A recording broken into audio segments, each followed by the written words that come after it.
I'm Leo Waldock for KitGuru. I'm at Gigabyte headquarters in Taipei. I'm with Raymond. We're going to chat about stuff to do with motherboards and such like. Raymond has just admitted he used to run the BIOS team here when he was doing R&D, which gives us massive scope for conversation. We recently had the launch of NVIDIA GTX 1080 and they kind of ditched three-way SLI. Yeah.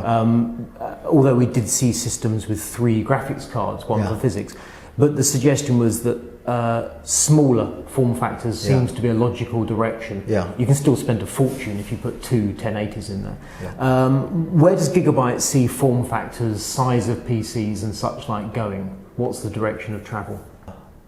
ATX is still the mainstream for our sales in the gaming field. But as you know, the 1080 you mentioned before is just announced. Yep. In fact, in terms of performance, it can replace the SLI for the 980, but still it's very expensive. It's expensive. And it really depends on the cost and performance. If you can buy 2 960, 2 980 cheaper than a 1080, that's a fair point. Yes. You will. What will you choose? You will choose to buy a SLI with 2 980. So as a motherboard vendor, we are going graphics vendor and graphics vendors. Well, we are trying to satisfy our customers in different aspects. Like if they want performance alone, I can give them performance. If cost is concerned, we can give them. X99 LGA 2011-3 is obviously high-end enthusiast. Is the change to Broadwell-E just one of those small changes that will just be pleasant for enthusiasts, or is it a big thing that makes a big deal? Yeah, I would say I will answer the question in first, from a bias point of view. To support the Broadwell-E is just as simple as updating the BIOS. But in fact, there are a lot of things that we have to do before we can launch the new BIOS. Interesting. So there is a new so-called the RC code. The memory controller is different from the previous Broadwell. And then we have to support both of them. They're so-called backward compatible.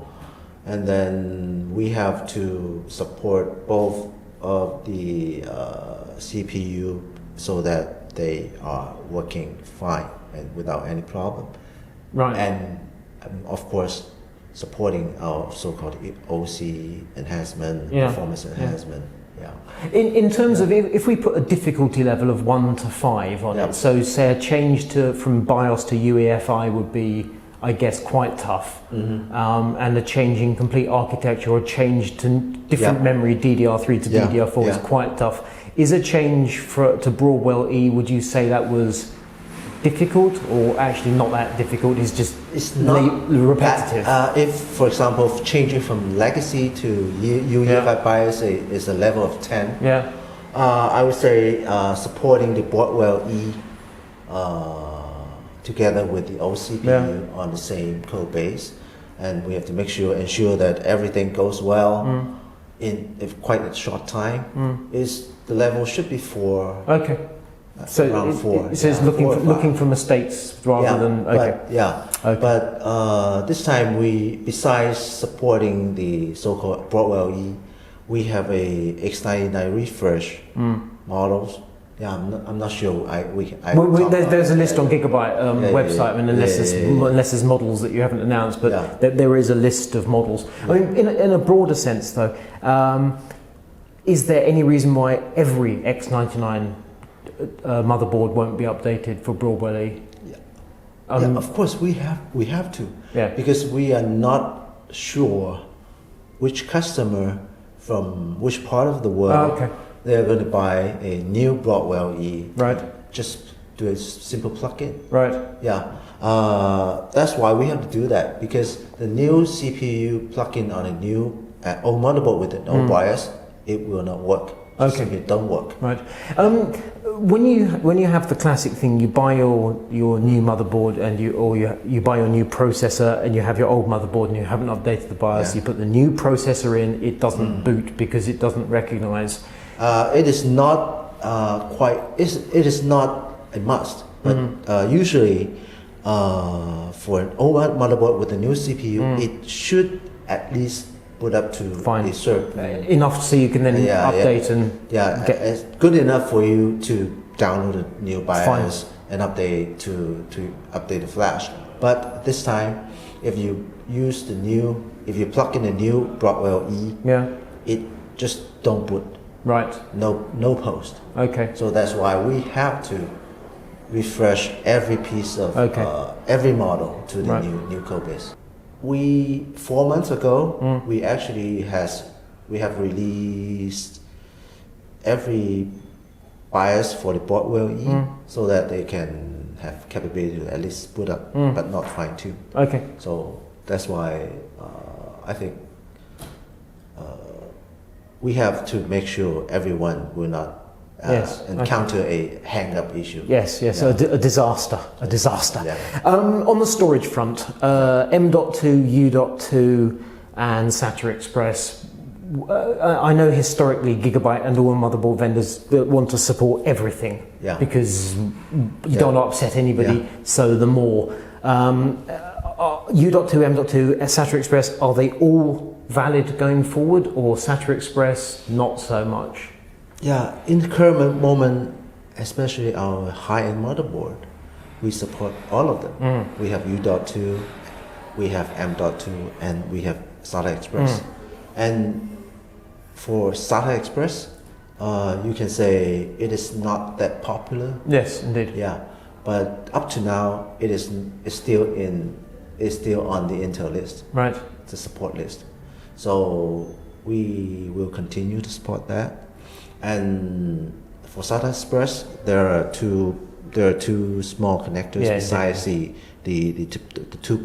pair of SATA connectors. Besides that extra connector, it is backward compatible to the SATA. So that in terms of mechanically, there's no burden for us. It's fine. easy. It just takes up very little space on the I/O. Very little space for the SATA Express. It's not like a null parallel port or something. End users may treat it just like two SATA ports. Yeah. Right. So we have a Thunderbolt external box for USB 3.1. Yeah. That use the SATA Express. Right. We exactly use this the connector. Right. For the physical layer, as well as the power. And is that coming from a header on the motherboard and then feeding out to the back panel? Okay. Yeah.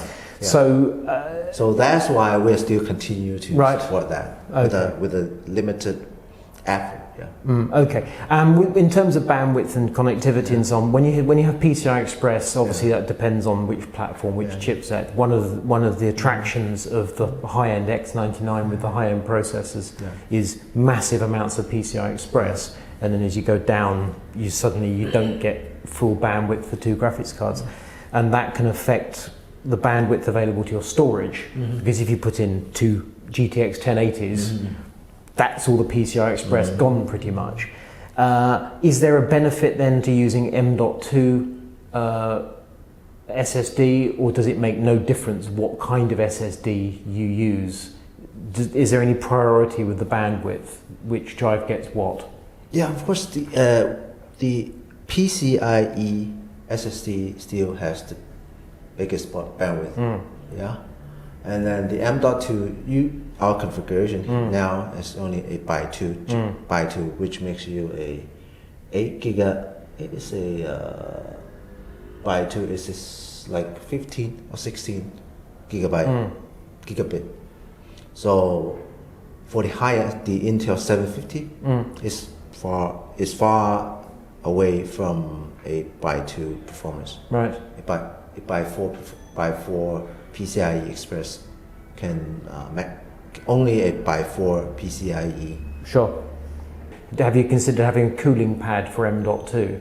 linked to your heatsink mechanism, or is that too part, involved? To be frank, I haven't heard of that. Right. I do not know. Our man Luke is claiming the patent on this. Yeah. I do not know whether we have that plan. Because he loves Intel 750, does Luke, but it's hot. And of course it's a card. I mean, in fact, EKWB offers a water block for Intel 750. Whereas these M.2s take much less power, but they still get warm. And because they lay down flat, unless you have a case fan blowing between your graphics cards, they're going to get hot.